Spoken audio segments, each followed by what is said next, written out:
فاروق بھٹی صاحب تو ذرا اس کے کنگ ہیں اور ہم بھی کوئی ادنا سے اس کے طالب علم ہیں، تو یہ سلسلہ یہاں چل رہا ہے گپ شپ کا. اور اس وقت اگر آپ اس طرف بھٹی صاحب کے دائیں طرف دیکھیں تو یہ راؤ شاہد صاحب موجود ہیں،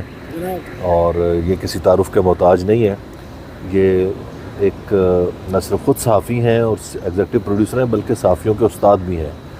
اور آنے والے مستقبل میں ایک بڑی کھیپ جو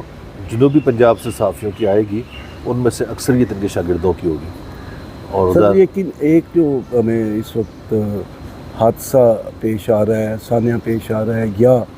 تشویش جو ہے وہ حادثے کی شکل اختیار کر رہی ہے، وہ یہ ہے کہ ورکنگ جرنلسٹ بھی مطلب مخفی بے روزگاری کا شکار ہے، اور جو اس وقت ورکنگ جرنلسٹ نہیں ہیں وہ جاب لیس ہیں، جو ان کے لیے کہیں جاب نہیں پائی جا رہی.